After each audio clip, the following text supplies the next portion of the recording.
Thank you, Pauline, and thank you so much for inviting me to come and speak today. And I'm writing all these notes as I'm going today because I've got all these ideas now. I just want to get home and get started on them all, you know.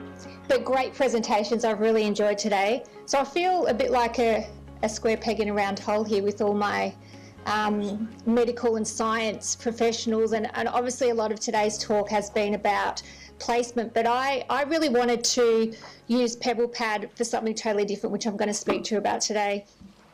So just a little bit of background about myself.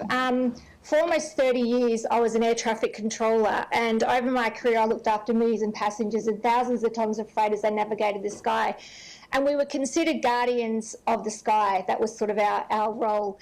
And moving to academia 5 years ago, I got the ability to actually teach my craft, which was fantastic. So I'm not an academic by trade, but I absolutely love being able to teach what I love. And I do see similarities in the roles, because now I may not be a guardian of the sky, but I consider myself a guardian of our future aviation professionals. And I really take a lot of pride and joy in doing that. And when I first started in academia, because it was all new to me, I did do a lot of reading and research, and I found this quote which I really love, which was from Paul Ramsden, who was the Pro-Vice Chancellor at Sydney University back in 2003.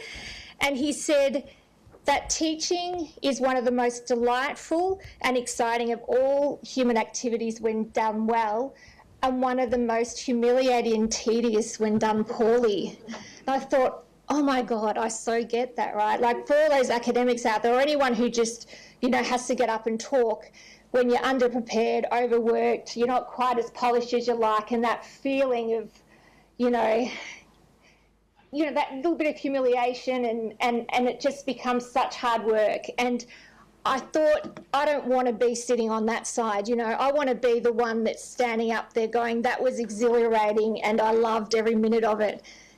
It doesn't always work out like that, as we know, but, you know, that was my aim. And part of that was, well, to get that feeling, it was about engaging with the students and having that experience with the students. No matter how good my content is, if I'm not engaging with them and getting them excited about their careers, I'm not going to get that sense of excitement either. So, oh, we've gone too far, sorry about that. So my passion was to develop a course that would really resonate Paul Ramsday's and quote, and for me, getting excited about that. And that required a few things. One was mastery in the discipline, which hopefully I was bringing, a passion for the industry, which I absolutely have. Like, aviation is in my blood, and I've been doing it since I was 18. Engaging in technically savvy applications, and not just for the sake of technology, but because they actually add value to the learning. And I love working with people like Pauline, who are excited about doing these things as well.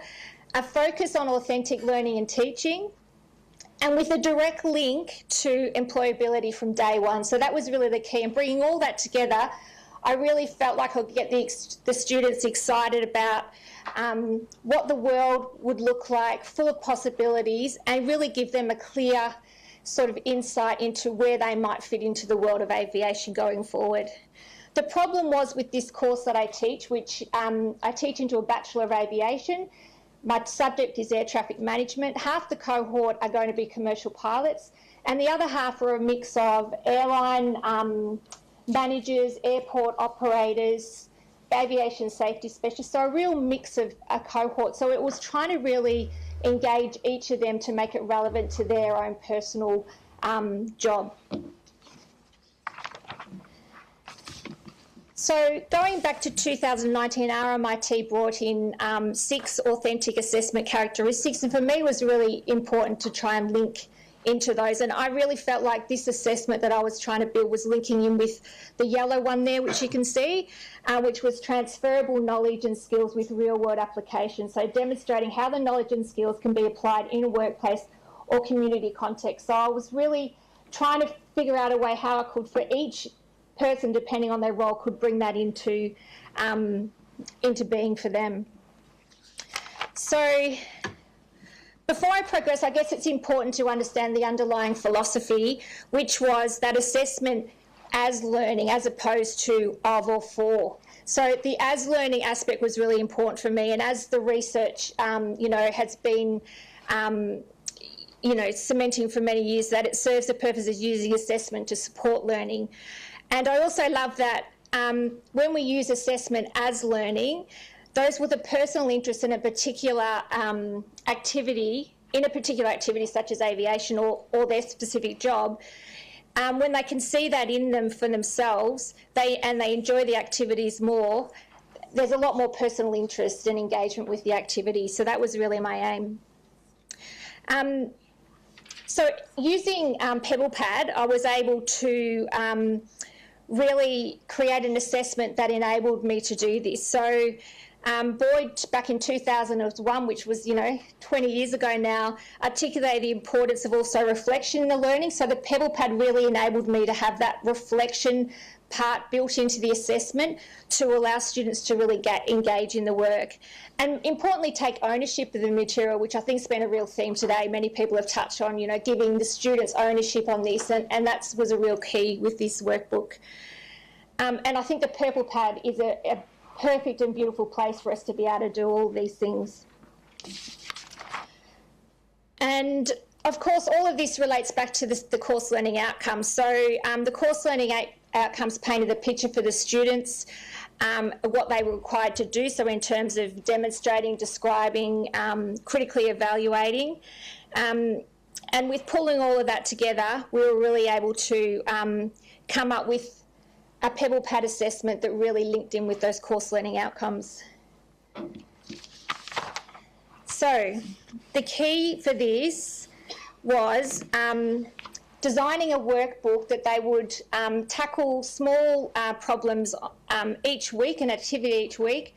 But the key to this whole portfolio was it was linked around their dream job. So the very first part of this was that they had to tell me about what their dream job in aviation was going to be. And for many, it was very clear, they're there to be commercial pilots. For others, halfway through the PebblePad assignment, they changed their dream job, which is absolutely fine because that's what they're there for. So I think I convinced a few to become air traffic controllers along the way, which is lovely. But so it was always linked to what they were aiming to. What do they want to do in life, and how does this course affect me in my dream job? So for everybody, that was going to be a different story, and that was really what I was trying to capture. And when I worked with Pauline on this is what we were trying to make sure that it wasn't just a standard answer, it was actually linked to them and their dream jobs. So I think that set the scene for a really nice assessment, that they started off with, a picture of themselves. Often it was around an aircraft, which is fantastic. And then they talked about, I asked them to explain to me what they thought their dream job was going to be like. And it's interesting over time how that perception can change. So just a little slide here to show how they got really creative. And again, we've talked a little bit about creativity today, and I really wanted the students to use their creativity and tap into those soft skills that employers are looking for. So really engaging with their employability from day one, framing the assessment in authentic context to motivate students. And you can see there, they really did get very creative. They could have just done a word, they could have just typed in the box on the assessment, but they could also attach documents. And that's what we saw, is them getting creative, using comic strips, blogs, videos, all sorts of things. It was actually quite astonishing to see. And I think, again, a few people have touched on that when you give people that ability to be creative, they really do surprise you and delight you with what they come back with. So it was based on 5 key design features. Firstly, ownership, and that ownership was directly linked to their dream job. So it was very, very clear from the start that everything they were going to do in this assessment was linked to their dream job and how it fitted. I'm getting the wind up, so I'll talk quick. Motivation, so we made it very clear, and you can probably maybe read that, being explicit that I believe that looking at each of the learning outcomes through the lens of how it will affect your future industry role will bring the course alive for you. So being very clear about the motivation for them in doing this assessment. Guidance, so again, offering all that guidance that they might need. And I think especially when we talk about reflective writing, to many that's probably a bit of a mystery, even maybe to some of us it's a bit of a mystery. So having the guidance to enable them to learn how to do that correctly is really vital. Realism, so every topic and activity that they had to do was based on some sort of real scenario. So for example, here you can see I've talked about meteorology and linking that to something like today would be a perfect day to talk about, you know, floods and how does that affect aviation and how would it affect them in their dream job in whatever role that might be, so pulling it all together. And finally, the metacognition, so really bringing that all together and having some time to reflect. So there was a midpoint reflection, then a final reflection at the end of the course. Again, you can just see some amazing things that they come up with, which I would never have even dreamed of, you know, doing, but it's just amazing. You know, you could either write 300 words or you can be creative, and this is the sort of thing that I get back, which is just really lovely to see. I've touched on bringing it all together. So the self-reflection is a really vital part of this whole thing. And I think it's really lovely to see from the start of the workbook and when they talk about what they think their dream job is to the end of the workbook where they say, well, I've actually learnt now X, Y, and Z. It's really a lovely reflection to see come to life.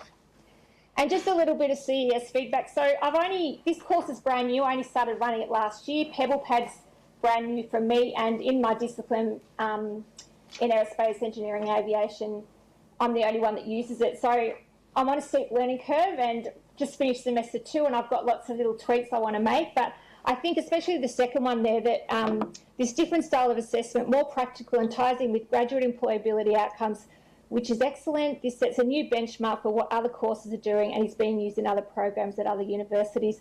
So I think that's a really lovely feedback. But for me, the next step is trying to now get my other academics to bring this in for the whole program. So having it, and I've heard a few people talk about this today, you know, embedded in year 1, year 2, year 3, so that they start with it, but they build this portfolio, and this portfolio becomes something they can take out to the workforce.